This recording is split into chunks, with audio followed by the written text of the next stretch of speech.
안녕하세요. 30대 여성입니다. 평소에 사연을 들으며 울고 웃던 애청자인데 오늘은 사연 속 주인공으로 찾아왔네요. 정말이지. 제가 이런 신우를 만나서 이혼까지 하게 될 줄은 몰랐습니다. 하긴 생각해보니 신우만의 문제는 아니네요. 쌓이고 신우로부터 저를 지켜주니 못하는 남편과 뭐하러 사나 싶어서 이혼했다고 표현하는 게 정확하겠습니다.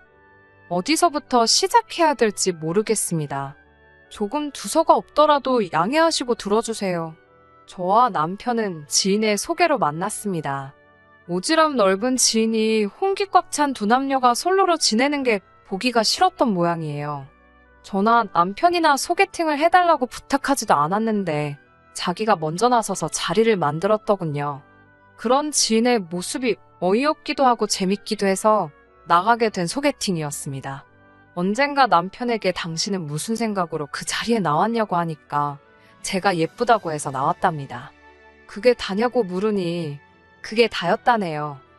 워낙 기대 없이 나갔던 자리라서 그런지 처음 남편을 보고는 사진보다 낫다는 생각을 했어요. 몇 마디 대화를 나눠보니 남편은 말주변이 없고 쑥스러움을 많이 타는 성격이더라고요. 그런 와중에도 저한테 잘 보이고 싶어서인지 어떻게든 분위기를 띄우려고 노력하는 모습이 귀여웠습니다. 그리고 말씀드리지 않은 게 있네요. 제가 남편보다 2살이 많습니다. 식사하고 커피 마시고 소위 소개팅에서 할 일은 다 하고 집에 가려는데 남편이 다음 주에도 볼 수 있냐며 애프터 신청을 해왔습니다. 그 이후로 몇 번의 데이트를 하면서 저희는 연인 사이가 되었어요. 둘 다 직장 생활을 하다 보니 평일에는 만나기가 어려웠지만 바쁜 와중에도 서로를 배려하고 아껴주며 사랑을 꽃피웠네요. 그렇게 1년 정도 연애 끝에 저희는 부부의 연을 맺게 되었고요. 결혼하고 한동안은 아무런 문제가 없었습니다. 그러다 남편과 틀어지기 시작한 건 미국에서 살던 신우가 서울시댁으로 돌아오면서부터였어요. 달갑지 않은 소식이었지요. 이렇게 말하면 어떻게 들으실지 모르겠지만 남편과 결혼을 결심할 때 그런 생각이 있었거든요. 신우가 멀리 살아서 좋다는 남편의 누나를 만나보기도 전에 왜 신우를 싫어했냐고요? 저는 남편의 누나가 아닌 신우라는 존재 자체가 불편했어요. 왜냐하면 저희 어머니가 고모한테 얼마나 당하는지를 제가 자라면서 똑똑히 목격했기 때문입니다. 제 고모는 어머니를 자기 남동생, 그러니까 아버지 등골을 빨아먹는 기생충이라고 표현했습니다. 정작 저희 부모님은 맞벌이였고 자기는 전업주부였으면서 말이지요. 몇 번이고 어머니를 대신해서 고모한테 한마디 사붙이고 싶었지만 저희 어머니는 똑같은 사람이 될 필요가 뭐 있냐며 참으라 하셨어요. 비록 어머니가 말리셔서 고모를 어쩌지는 못했지만 적어도 나는 그렇게 당하고 살지 않으리라는 어떤 다짐 같은 게 항상 제 가슴에 있었던 모양입니다. 그래서 남편이 누나, 그러니까 신우가 미국에 산다고 했을 때 속으로 쾌재를 불렀지요. 이 사람이랑 살면 적어도 신우와의 갈등 같은 건 고민하지 않아도 되겠다고요. 그런데 신우가 이렇게 빨리 귀국을 할 거라곤 상상도 못했습니다. 게다가 겪어보니 저희 신우는 성격이 진짜 목 같은 신우였어요. 제가 오래 살지는 않았지만 신우 같은 성격은 처음 봅니다. 얼마나 이기적인지 오로지 본인 기분밖에 모릅니다. 부모고 뭐고 눈에 보이는 게 없는 것 같아요. 일단 자기 기분이 안 좋아지면 주변 사람들 기분도 기어이 망쳐놓고 말지요. 반대로 자기 기분이 좋으면 남 기분이야 어떻건 말건 관심도 없어요. 이제 이혼까지 한마당에 제가 못할 말이 뭐가 있겠습니까? 살면서 신우 같은 꼴통은 본 적이 없습니다.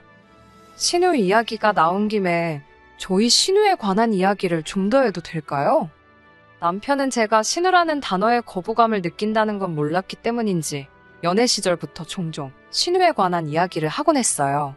듣다 보면 아시겠지만 좋은 이야기라곤 개뿔 하나도 없습니다. 저한테는 그냥 추접스러운 이야기였는데 남편한테는 불쌍한 누이의 일생 같은 거였나 봐요. 한번 들어보시겠어요?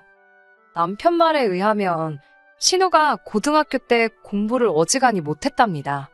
그래도 대학은 가야 된다는 시부모님의 고집 때문에 먼 지방에 있는 전문대학에 가게 되었습니다. 당연히 통학은 할 수가 없었으니 그 지역에서 자취방을 구했지요. 그런데 남편 말이 자기도 가봤는데 정말 동네에 할 게 없더랍니다. 혈기왕성한 남녀들이 모여는 있는데 밖에 그 혈기를 분출할 게 없으니 어떻게 했겠어요? 다들 남자친구 여자친구 만들어서 집에서 노는 게 일상이 된 거지요. 신우도 마찬가지였나 봅니다. 당시 사귀던 남자친구와 부부처럼 살았던 모양이더군요. 하지만 오래가지 못했다는데 이유가 신우가 자취방에서 남자 후배를 재워주다 당시 사귀던 남자친구에게 들켰답니다. 아무 일도 없었는데 차였다며 억울하다고 동생, 그러니까 저희 남편 앞에서 울더래요. 저는 그런 일이 있었냐고 적당히 맞장구를 치며 들어주곤 있었지만 솔직히 속으로는 남동생한테 별이야길 다 하네 싶더라고요. 그 이후로 신우가 한동안 폐인처럼 살더니 뜬금없이 미국에 가서 살겠다며 어머님 갯돈하고 금부치를 들고 속된 말로 튀었대요.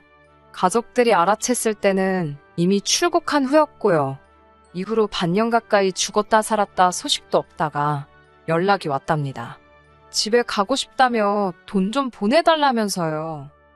신우가 돌아온다 하자 반가운 마음에 남편이 주식을 팔아 돈을 보냈대요. 하지만 표를 산다던 신우는 그 돈으로 가슴 수술을 받았더랍니다. 그러면서 이제 독수리만 잡으면 된다더래요. 나중에 알고 보니 독수리를 잡는다는 건 시민권자를 꼬셔서 결혼하겠다는 표현이었어요. 남편이나 저나 미국에 대해서는 정말 아무것도 모르는 사람들이었습니다. 하다못해 여행도 안 가봤는데 영주권이며 시민권이며 뭘 알았겠어요. 하도 신우가 청산유수처럼 이야기를 하니까 그 말이 맞는지 확인한답시고 공부 아닌 공부를 하면서 하나씩 알게 된 거지요. 아무튼 그 이후로 신우는 일단 애인이 생겼다 하면 얼마 가지 않아 같이 살기 시작하더라고요. 그러면서 그 남자가 결혼하자고 말해주기만을 기다리는 눈치였습니다. 하지만 남편과 제가 연애를 마치고 결혼식을 올릴 때까지도 그런 남자는 나타나지 않았어요. 그런 와중에 저희가 결혼을 한다니까 신우가 난리가 났습니다. 당시 신우는 5번째 동거 중이었는데 제가 보기에는 이번에도 가망이 없었거든요. 남편도 저와 비슷하게 생각하고 있었고요. 하지만 신우는 이번에는 다르다며 좀만 더 기다리랍니다. 신우는 불법 체류 중이었기 때문에 일단 한국에 나오면 다시 미국에 들어갈 수 없는 처지였거든요. 언제가 될지도 모르는 그 영주권인지 시민권인지가 나올 때까지 저희더러 무조건 기다리라 했습니다. 사실 남편은 신우를 항상 안쓰럽게 생각하는 눈치였어요. 도덕적으로 신우가 사는 방식은 제 입장에선 이해할 수 없었지만 혈육의 입장은 또 다른가 보더라고요. 오죽하면 팔은 안으로 굽는다는 말이 있겠어요. 하지만 다행히 남편은 결혼식을 미룰 생각은 없는 듯 했습니다. 만약 남편이 제 눈치를 살피며 물어라도 봤다면 그 자리에서 파혼하자 했을 거예요. 저희 부모님 또한 그런 이유 때문에 기약 없이 딸을 대기조로 만들 수는 없다며 그럴 거면 차라리 파혼을 하라고 하셨고요. 시부모님은 신우도 자식이고 저희 남편도 자식이라 그런지 중간에서 아무 말씀도 못하고 계셨습니다. 결국 남편이 신우에게 식은 계획대로 올릴 거니까 누나가 올 수 있으면 오고 안 될 것 같으면 무리하지 말라고 그러는 것 같았습니다. 전화기 너머로 잘 들리지는 않았지만 신우가 고래고래 소리를 지르는 것 같았어요. 그래도 남편이 확실하게 정리를 해주니 역시 이 남자랑 결혼하길 잘했다 싶었지요. 그렇게 희망의 끈을 놓지 못하고 있던 신우가 갑자기 다 필요 없다며 한국으로 돌아온 건 저희가 결혼한 지 6개월쯤 됐을 무렵입니다. 무슨 일로 돌아온 건지 묻지도 않았고 신우도 말해주지 않았지만 신우 얼굴 곳곳에 노랗게 남은 멍자국을 보니 상황을 알 것 같았습니다. 신우에 대해 딱히 이렇다 저렇다 할 만큼의 감정도 없던 저였지만 그 멍자국을 봤을 때는 안쓰럽더라고요. 훗날 알게 된 일이지만 이번에도 남자 문제였어요.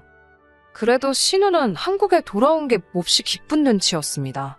급기야 저희 부부와 시부모님께 자기 귀국 파티를 열어달라고 하더군요. 생각지도 못한 이야기에 좀 당황스럽기는 했지만 그래도 얼마나 좋으면 저럴까 싶어서 그렇게 해주기로 했습니다. 하지만 파티를 하기로 한 날을 며칠 앞두고 저에게 큰 사건이 일어났어요. 제 친할아버지께서 경운기를 운전하시다가 그만 사고로 돌아가셨거든요. 평소에 워낙 정정하셨기에 주변에서들 아흔은 물론이거니와 100살까지도 거뜬히 사시겠다 했는데 그렇게 허망하게 떠나실 줄은 상상하지도 못했습니다. 저뿐만 아니라 저희 친정부모님 그리고 할아버지를 알고 지내시던 모든 사람들이 슬픔에 빠졌지요. 이후로 장례식이다 뭐다 며칠 동안 정신이 하나도 없었네요. 한 달쯤 지났을까 주말이었습니다. 모처럼의 휴식을 즐기려고 하는데 남편이 무슨 할 말 있는 사람처럼 제 눈치를 살피더라고요. 그러더니 제가 알면 괜히 기분 나쁠까봐 그동안 말을 못했다면서 몹시 곤란한 표정을 지었습니다. 보다 못한 제가 답답해서 무슨 일 때문이냐고 물었더니 화내면 안 된다면서 조심스레 말문을 열더라고요. 저 때문에 신우가 기분이 많이 상했답니다. 요 근래에는 신우랑 연락도 주고받질 않았는데 갑자기 그게 무슨 소리냐니까 귀국 파티인지 뭔지 그 이야기를 꺼내더라고요. 당시 제가 할아버지 일로 마음이 안 좋아 보여서 저를 빼고 남편이랑 시부모님이랑 셋이 그놈의 귀국 파티인지 뭔지를 했답니다. 그런데 신우가 어떻게 아랫사람이 참석을 안 할 수가 있냐며 난리를 쳤나 봐요. 죽은 사람 챙긴다고 살아 돌아오냐면서 막말을 퍼붓더랍니다. 산 사람한테 잘해야 자다가도 떡이 생긴다나 어쩐다나 헛소리를 해댄 모양이에요. 뭐 신우 입이니까 제 앞에서 그런 것도 아니고 본인 내키는 대로 떠들 수야 있지요. 물론 신우가 그런 이야기를 했다는 걸 알게 된 이상 짜증은 났지만요. 하지만 절 더 짜증나게 했던 건 그 이야기를 전달하는 남편이었어요. 도대체 뜬금없이 그 이야기를 왜 전달하는 건지 납득이 안 됐거든요. 지금 이 얘기를 왜 하는 거냐니까 남편이 또 다시 우물쭈물거리더니 신우 말이 그따위 짓을 했으면 와서 사과를 해야지 사과도 한마디 없다면서 쫓아온다고 난리라는 거예요. 하다못해 향수라도 하나 사들고 오면서 서운하셨냐고 죄송하다고 살갑게 굴면 어디가 덧나냐고요. 그 이야기를 듣는데 진짜 어이가 없어서 웃음이 다 나던걸요. 제도상 자기가 손윗사람인 거야 제가 인정합니다. 하지만 동갑이잖아요. 그러면 정도껏 해야 하지 않나 싶더라고요. 옛날처럼 위아래로 막 5살, 10살 차이도 아닌데 부글부글 끓어오르는 화를 억누르는데 남편이 제 눈치를 살피더니 혹시 괜찮으면 한 번만 신우한테 사과를 해주면 안 되겠냐입니다. 속된 말로 빡친다고 그러지요? 열받는다는 말로도 표현이 안 되네요. 남편 입에서 그딴 소리가 나오니까 분을 삭힐 수가 없더라고요. 난 신우한테 사과할 거 없다고 쫓아오고 싶으면 쫓아오라고 그러라고 아주 머리털을 다 잡아 뜯어놓을 거라고 그랬습니다. 그러자 남편도 심각한 표정으로 진심이냐고 묻더니 일단은 알겠다고 하더군요. 이때 처음으로 남편이 좀 못 믿어왔어요. 솔직히 가뜩이나 신우 불쌍하게 생각하는 것도 마음에 안 드는데 전할 말 안 전할 말 구분도 못하나 싶어서요. 막말로 신우가 그렇게 헛소리를 해대도 자기가 나서서 내 와이프한테 그딴 식으로 말하지 말라고 한 번만 세게 나갔으면 신우도 움찔하지 않았을까요? 남편이 멍청이 마냥 신우가 짓거리는 대로 가만히 들어주고 있으니까 자기가 모나 된 줄 알고 그런 막말을 해댄 거겠지요? 남편도 그럼 자기가 듣고 말면 되지 뭐 한다고 그걸 저한테 전달을 하고 사과를 해라 마라 그러는지 답답이도 저런 답답이가 있나 싶던걸요. 그래도 이때만 해도 이혼해야겠다. 이 인간이랑 못 살겠다. 그렇게까지는 생각하지 않았어요. 그냥 남편이 생각보다 눈치가 없고 지 누나를 많이 걱정하는구나. 앞으로 꽤나 불편하겠다. 이런 생각 정도는 했지만요. 다행이라고 해야 할지 남편이 신우에게 제가 언짢아 했다는 소리를 전했는지 쫓아온다던 신우도 한동안 소식이 없었습니다. 하지만 이때만 해도 저 몰래 남편이 신우랑 연락을 주고받고 있었던 거는 몰랐네요. 아무튼 제가 아는 선에서 신우가 더 이상 거론되지 않았으니 남편과 저도 다시 예전처럼 평화로운 일상을 보낼 수 있었습니다. 그 생활이 오래가지 못했지만요. 저는 회사를 다니는 직장인이었고 남편은 시청에서 일하는 공무원이었습니다. 그렇다 보니 늘 제가 남편보다 2시간 정도는 늦게 퇴근을 하는 편이에요. 하지만 돈은 제가 남편보다 2배 정도 벌어요. 돈 많이 번다고 생색내려고 꺼낸 이야기가 아닙니다. 왜 남편과 집안일을 분담하게 됐는지 간략하게 설명드리고 싶어서요. 보통 집에 오면 7시 반쯤 되는데 딱 저녁 식사 시간이잖아요. 남편은 5시 반에서 6시 사이면 집에 오거든요. 그렇다 보니까 저녁 식사 준비는 보통 남편이 하는 편입니다. 주말에는 제가 하는 편이고요. 이 밖에도 빨래나 분리수거 같은 집안일들은 그때그때 시간적으로 여유 있는 사람이 하는 편인데 보통 평일에는 남편이 하게 되더군요. 친정에서도 아버지와 어머니가 자주 집안일을 같이 하셨기 때문에 저에게는 그다지 낯설지 않은 모습이었어요. 남편이 이런 집안일 분담에 불만이 있다고는 생각도 못했습니다. 단 한 번도 귀찮아하는 내색도 없었고 늘 본인이 먼저 도와줄 거냐며 물어보곤 했거든요. 그래서 당연히 저처럼 남편도 집안일을 반반씩 하는 것에 대해 암묵적인 동의를 하고 있다고 믿었는데 그게 아니었던 모양입니다. 뭐 사람이 불만을 가질 수 있어요. 충분히 이해합니다. 하지만 남편이 그 불만을 신우에게 이야기했다는 걸 알았을 때는 왠지 모르게 불쾌하고 화가 나더라고요. 부부간의 일은 부부끼리 해결해야 된다고 생각했는데 남편은 저와 상의를 해보기도 전에 누나한테 초르르 달려가서 해결책을 물어본 거잖아요. 과묵한 줄 알았던 남편이 이렇게 촉새였나 싶고 신우가 우리 부부 생활을 알았다니 자존심도 상하고 기분 참 더럽더라고요. 음식도 그렇습니다. 앞에서는 뭘 해줘도 맛있다, 너무 맛있다를 연신 외쳐대며 먹어치우던 남자였습니다. 하지만 알고 보니까 거의 매일같이 신우가 오늘은 뭘 먹었냐, 제가 뭘 해줬냐며 확인을 하고 있었더라고요. 그러면 남편은 거기다 대고 제가 무슨 음식을 해줬었는데 짰다, 매웠다, 달았다, 어쩌고저쩌고 오만 이야기를 다 했더라고요. 제가 이런 사실들을 어떻게 알았을까요? 그건 바로 쫓아와서 저를 가만두지 않겠다던 신우가 정말로 쫓아왔기 때문입니다. 집에 들어온 신우는 가타부타 말도 없이 제 얼굴에다 종이 한 장을 들이밀더군요. 대충 읽어보니까 며느리 도리, 아내의 도리 그리고 올케의 도리와 같은 것들이 적혀 있더라고요. 올케의 도리는 또 처음 들어보네. 가지가지한다 싶어서 속으로 비웃었어요. 얼른 신우에 도리 한 장 써줘야겠다 싶더라고요. 그 신우가 잘 읽어보고 앞으로 그 도리들을 가슴에 새기면서 살랍니다. 특히 자기 남동생한테 잘하래요. 그러면서 남편과 그동안 주고받은 문자 메시지를 저에게 보여주더라고요. 네 남편이 이렇게 힘들어하는데 넌 알고 있었냐면서 남편 귀한 줄도 모르냐입니다. 여기서부터는 저도 남편 때문에도 열받고 기고만장한 신우한테도 화가 나서 말이 막 나갔어요. 신우에게 시집도 안 가본 형님이 그걸 어떻게 아냐고. 아, 같이 살아봤으면 하긴 시집 가본 거로 쳐야 되나요? 그러면 몇 번을 갔다 오셨네요. 선배님은 맞네요. 선배님이 해주시는 조언이라 생각하고 가슴에 새기겠다 했습니다. 제가 빈정대고 비아냥거리자 신우가 저더러 약 먹었냐면서 미쳤냐고 악을 쓰더라고요. 그러는 신우를 보니까 점점 더 재밌었고요. 형님, 그런데 아내 도리만 몇 번 해보신 거잖아요. 그렇지요? 결혼은 안 해봤으니까 며느리의 도리랑 올케의 도리, 이건 또 무슨 개소리래요? 이런 건 모르시겠다. 이건 내가 해보고 알려줄게. 알겠지? 라며 말을 잘라버렸어요. 신우가 너무 재수없어서 봐주기가 싫더라고요.